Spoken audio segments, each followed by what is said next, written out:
Zaten bizde bu yoldan.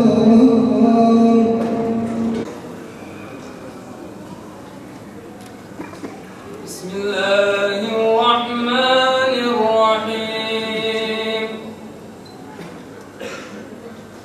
Ya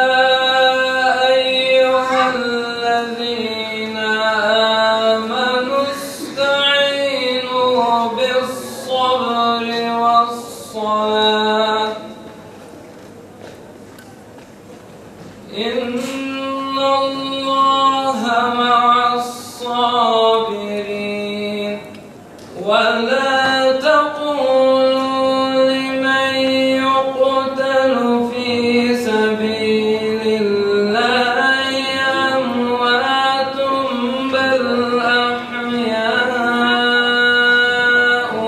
velâkin lâ teş'urûn.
Malumunuz olmak üzere Şubat ayında birçok dava adamı, dava önderi, alimler, seydalar Cenab-ı Allah'ın ilmi ezelisinde takdiriyle bu ayda şehadet şerbetini içtiler. Şehadet bir davanın itici gücüdür, kuvvetidir. Şehitlerin kanında bereket fışkırır, hayat fışkırır. Çünkü Rabbim Celle Celaluhu onların ölü olmadığını, onların diri olduğunu, fakat bizlerin onların o hayat mertebelerini idrak etmediğimizi buyuruyor. Yine ayet-i kerimede Allah Celle Celaluhu biz Müslümanlara hitaben birbirinize yardım edin ve birlik olun. Birbirinize destek verin. Eğer siz birbirinize yardım etmezseniz, birlik olmazsanız yeryüzünde büyük bir fitne ve fesat yayılır. Çünkü küfür ehli birbirine destek veriyorlar. İşte bugün o birliğimizi kaybettiğimiz gündür.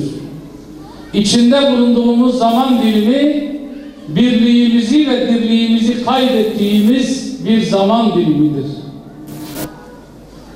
Bundan dolayıdır ki dünyanın dört bir tarafında İslam coğrafyasında Müslümanlar hunharca katlediliyor, ülkelerimiz işgal ediliyor, gençlerimiz, çocuklarımız, kadınlarımız, yaşlılarımız vahşice bombalanarak öldürülüyor ama İslam aleminde ses yok, bizde ses yok. Neden? Çünkü birbirimize düşmüşüz, birbirimizle uğraşıyoruz. Bakın Arakan'da dökülen kanın hesabını soran yok. Keşmir'de dökülen kanın hesabını soran yok. Filistin'de dökülen kanın hesabını soran yok. Bosna'da dökülen kanın hesabını soran yok. Çeçenistan'da dökülen kanın hesabını soran yok. Suriye'de dökülen kanın, Irak'ta dökülen kanın, Hulasa bütün İslam aleminde dökülen kanın, Mısır'da dökülen kanın hesabını soran yok. Hesabını soracak olanlar bizleriz. Merkel gelip bunun hesabını sormayacak. Bilakis bu işin perde arkasında fiili olarak ya da gaybi olarak onlar vardır. Onların plan ve programları işliyor. Onların plan ve programları işliyor. Demokrasi adına, sözde insan hukuku adına yeri geldiğinde dünyayı velveleye verirler.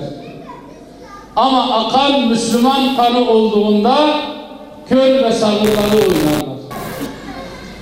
Şu Küre-i Arz'da Orta Doğu'daki krallardan daha diktatör Adem'den bugüne kadar gelmemiş. İnanın ne Firavun böyle diktatördü, ne Nemrut böyle diktatördü. Ama demokrasi havarilerinden ses yok. Neden? Çünkü onların direktifleriyle bu diktatörlüğü yapıyorlar.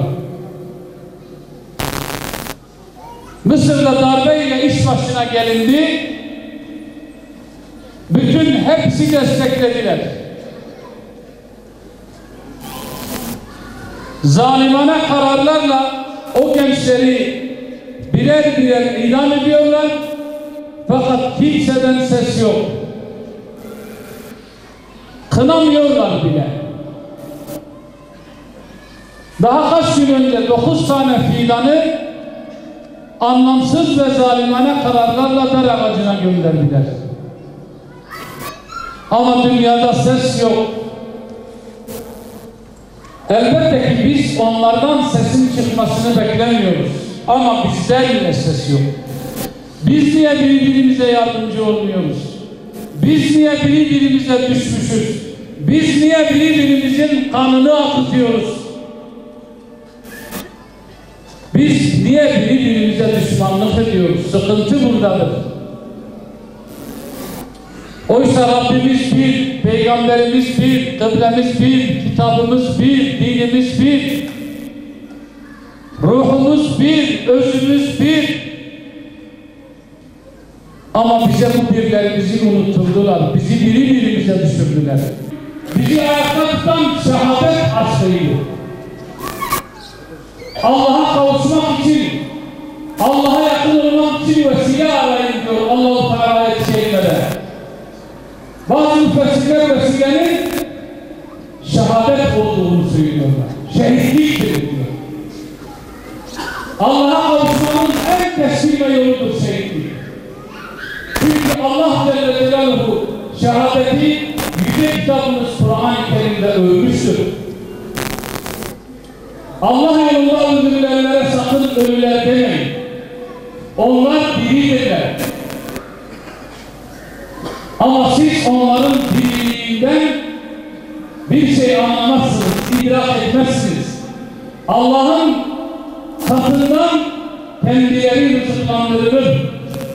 Allah'ın kendilerine verdikleriyle müferrah olurlar, sevinirler.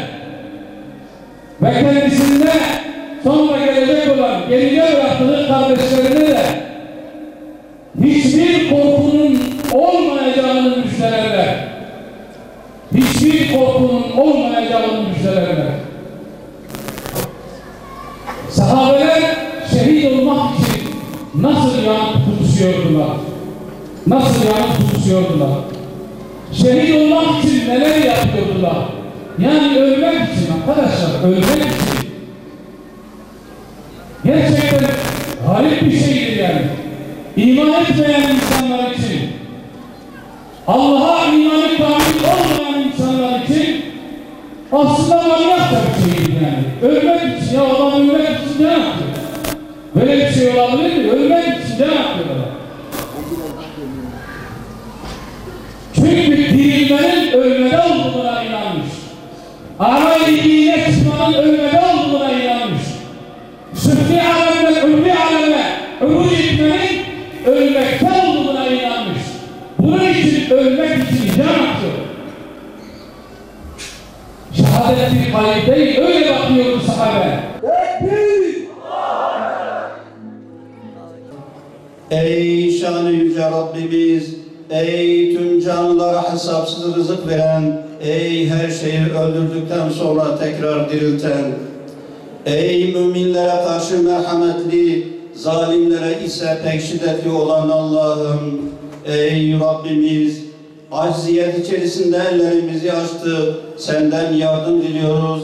İmanımızın muhafazası, kardeşliğimizin pekişmesi, ümmetin selameti ve birliği için sana yalvarıyoruz. Yakarışımızı samimi kıl ve duamızı kabul et ve bizleri sana çokça yalvaranlardan eyle. Ey Rabbimiz, Kur'an-ı Mübin'inde buyuruyorsun ki, Allah yolunda öldürülenlere ölüler demeyin. Bilakis onlar diridirler fakat siz bilincinde değilsiniz. Allah'ım, Hazreti Habil'den, şehitlerin Şahı Hazreti Hamza'dan, Hazreti Hüseyin'den ve günümüze kadar gelen şehitlerin şefaatinden bizleri mahrum eyleme.